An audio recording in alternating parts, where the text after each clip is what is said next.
Jeffrey, here you are back again in the Xfinity car here at Pocono. First off, let's just talk about this weekend. So, Pocono, what does this race do for you? How do you prepare for a track like this that's kind of like an anomaly, really?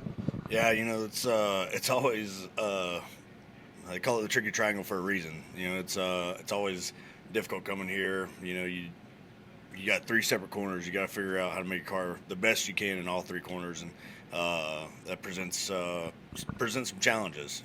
Especially when you only got 20-minute practice. So. Always a lot of fun coming here, especially when you have a decent running car. You can go out there and have a lot of fun, and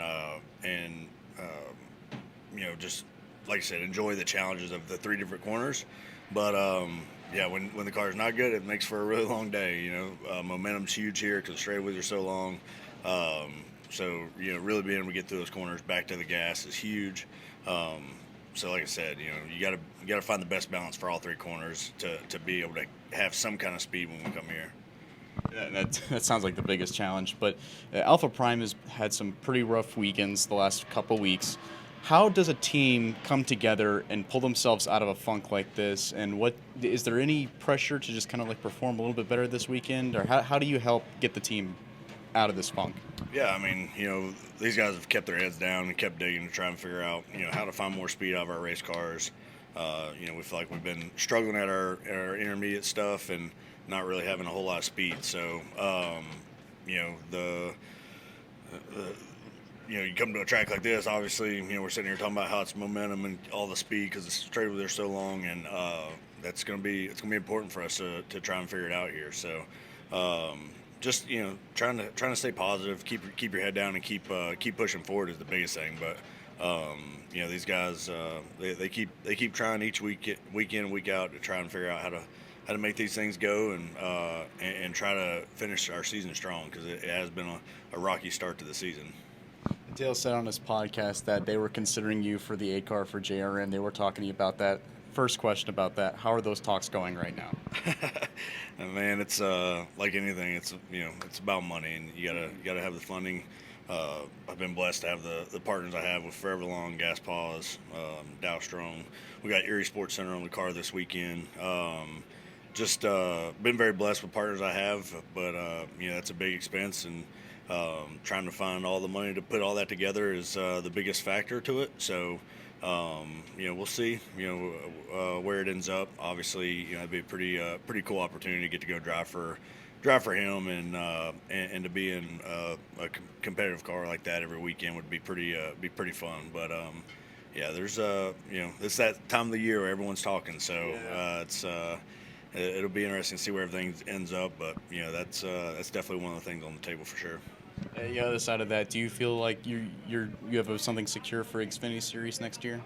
I think so. Yeah, I mean, like I said, with the partners I have, the people I have on our team, like we figure it out somehow every year and stay afloat. So, we'll keep pushing here. Like I said, it's that time of the season where people are signing their deals and figuring out where they're going to be, and all the guys from my sponsors to my team at JEI, we're all pushing hard to try and solidify something and figure out where we're going to end up. But hopefully, before too much longer, we'll have something to talk about.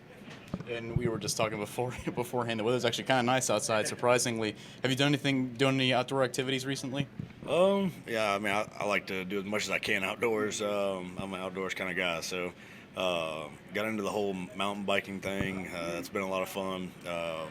Obviously, it's hot, and your adrenaline's pumping and your heart's racing. So that's always been a lot of fun to help prepare me for these summer months. It gets pretty hot.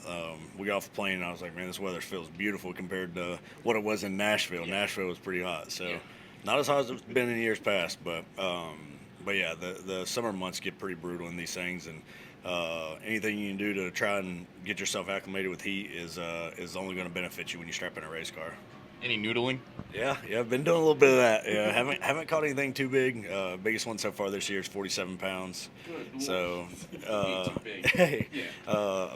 my biggest to record is 54, and I'm trying to break into the 60 bracket here soon. So, about this time of the year is the best time of the year for us typically. So, I don't know, I might go home and break my record. Who knows? But yeah, I've been doing a little bit of that. I still got to get Dale Jr. out there. He told me on Broadway at the end of the night after hanging out he would do it. So I'm gonna hold him to it. But yeah, that's the noodling stuff's a lot of fun. It's pretty cool. Yeah, you might have to get him out on Broadway again to get him actually out there. But I appreciate your time, Jeffrey. I wish you luck in breaking your record too. Yes, sir. I appreciate it. This is Daniel Hemrick, driver of number 11 Collar Grace Chevrolet. Make sure you hit that subscribe button. Also, check out one of those 2 videos beside me. Visit frontstretch.com for more racing content.